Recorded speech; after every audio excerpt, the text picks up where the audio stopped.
someone through this microphone pass me a cigarette and a broom and dustpan, because there's a lot we need to clean up.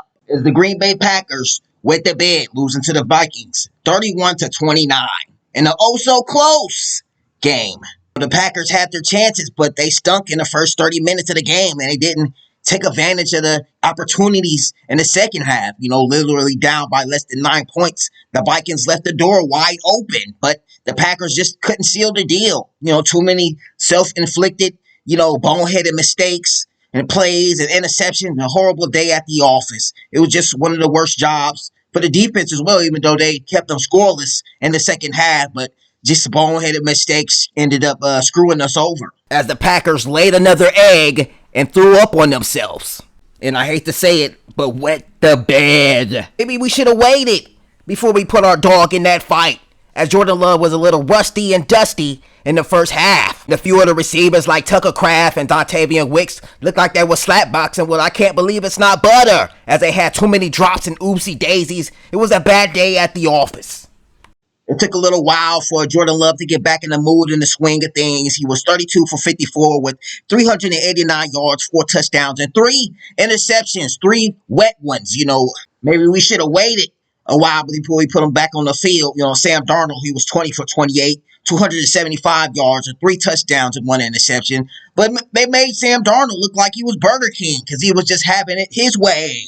He was having it his way. And Jaden Reed, man, he did all he could with 139 yards and a touchdown. He was leading in the receiving corps. And Josh Jacobs with a measly 51 yards. And Emmanuel Wilson shortly behind with 27. The run game was just non-existent. At one point, I thought maybe it was a mistake to get rid of Aaron Jones so early. Maybe we should have let Malik play just one more week. Just maybe.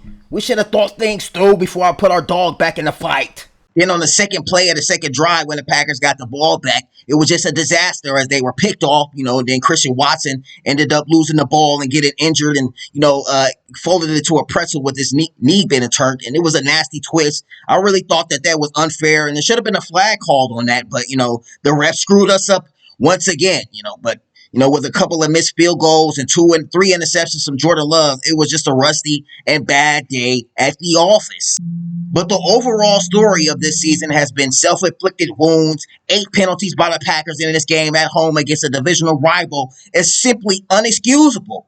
It's unexcusable. It was a bad day at the office. Too many mistakes, boneheaded plays, too many interceptions, horrible day at the office. We could have done a better job, but at the end of the day, stinky start, poor pass defense, and sloppy turnovers, and no kicker. This game would have been won if we had an actual kicker that could, deliver the ball past 20 yards. But next week, the Packers play the Rams on the road, so hopefully we cleaned up a lot and, come up with a lot of schemes and strategies by then, because I don't even know who started next week. I don't know. But honestly, I think Love just needs a little more time to rest up and be 100%, because he clearly was not 100% in this game. And that's okay. That's just on the coaching decisions, boneheaded mistakes and a lot of the players dropping passes. We got it together in the second half, but just couldn't seal the deal, But anyways, I'm looking forward to next week, and go Pack Go.